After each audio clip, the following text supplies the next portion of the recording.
Et bien WakaTP les amis, c'est Dark Magikarp, je suis très heureux de vous retrouver pour une vidéo qui me tient à cœur et pas énormément de vidéos en ce moment, mais ça va reprendre de plus belle hein, lorsque l'automne va bien s'installer dans nos chaumières, j'ai envie de dire.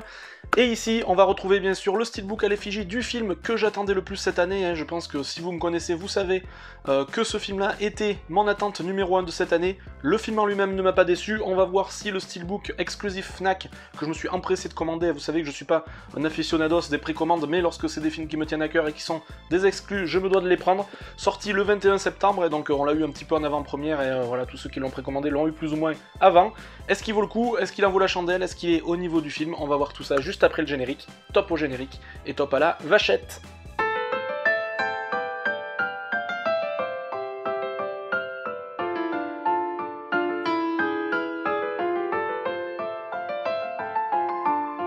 Vous l'aurez compris, il s'agit bien évidemment du steelbook de The Northman, la nouvelle œuvre de Robert Eggers. Et Robert Eggers, qui est un réalisateur, alors assez néophyte on va dire, mais que j'apprécie déjà beaucoup, qui a une patte vraiment bien à lui et à laquelle j'accroche on va dire. Et voilà, c'est uniquement son troisième film après alors The Witch, sorti en 2015 me semble-t-il, qui m'avait laissé mi-figue mi-raisin, on va dire, qui m'avait laissé un sentiment un petit peu mitigé, bien qu'on avait déjà une patte certaine.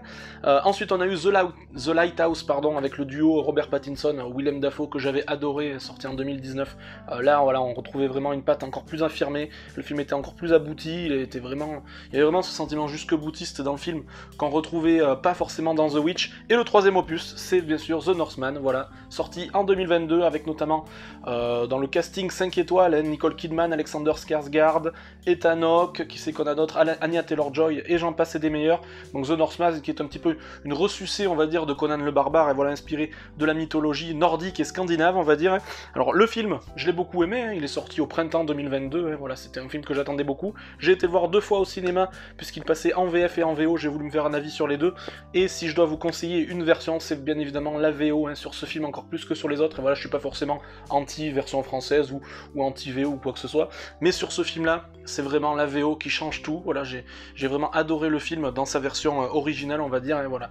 Là, c'est vraiment une redécouverte totale, donc c'est le jour et la nuit, donc c'est VO obligatoire pour ce film-là.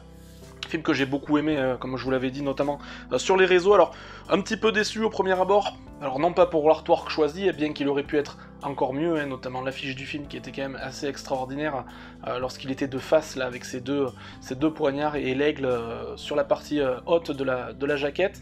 Là malheureusement, alors le visuel est assez sympa, mais moi je suis pas, alors là c'est vraiment, ça n'engage que moi, je ne suis pas fan de l'aspect glossy sur les steelbooks. Je préfère en général l'aspect mat, hein, voilà, pour moi on voit un petit peu moins les fioritures, les petites, ils sont moins assujettis aux pocs, aux défauts, etc. Alors que les steelbooks glossy comme celui-ci, la moindre rayure, le moindre petit impact, on le voit tout de suite. Donc voilà, visuel qui fait le taf sans être foufou, mais c'est vraiment l'aspect glossy que je regrette un petit peu. Je pensais vraiment, voilà, je me renseigne pas forcément trop sur les steelbooks, hein, mais j'aurais cru qu'il serait plutôt mat. Voilà, une continuité, ça c'est super. Pour la totalité du steelbook, et quand on additionne l'artwork avant et l'artwork arrière, on a une continuité du visuel et de l'artwork choisi, donc c'est vraiment impeccable. La tranche est sympa aussi, et voilà le titre dans sa version classique, on va dire, c'est assez sympa d'avoir une tranche, voilà, avec un côté noir, un côté blanc comme ça. Donc voilà, extérieur, on va dire mi-figue mi-raisin, correct sans plus. Et l'intérieur, bon on a bien sûr les 2 galettes, hein, avec un artwork très sympa, qui a le mérite d'exister, donc c'est parfait. Voilà, on a pas mal de galettes aujourd'hui qui n'ont aucun artwork, donc voilà, il faut vraiment le notifier.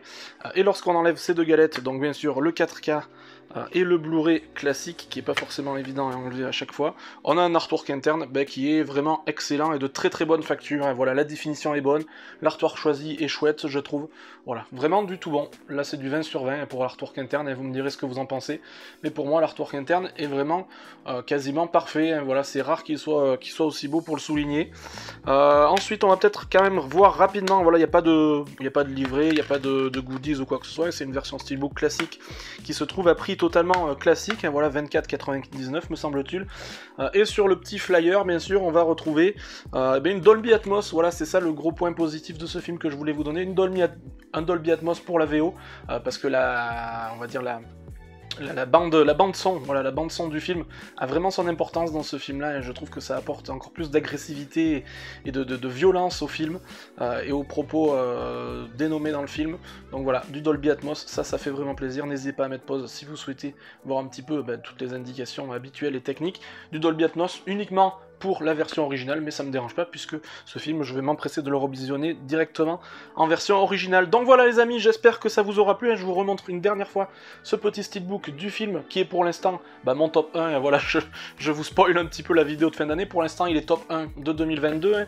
Est-ce qu'il le restera? On verra, il reste encore une petite dizaine de films à voir sur la fin d'année, donc on verra s'il le restera. Une belle année pour l'instant, et voilà, on verra comment ça se goupille par la suite. N'hésitez pas à me dire surtout dans les commentaires si vous avez vu le film, si vous l'avez aimé ou non, hein, et si vous vous êtes procuré ou non ce petit steelbook là, ou si vous avez opté pour une autre édition ou pour rien du tout. Le petit pouce bleu ou le petit pouce rouge, encore une fois, vous êtes les seuls décideurs de la chaîne, et bien sûr, ça ne changera pas. Hein. On se retrouve très bientôt pour un très gros bilan achat de achat neuf, on va dire, et on se retrouvera aussi un petit peu plus tard pour un bilan d'achat vintage, donc ça va reprendre de plus belle. J'espère que vous en êtes ravis. D'ici la prochaine vidéo, plus que jamais, sortez couverts, portez-vous bien, et puis salut, salut!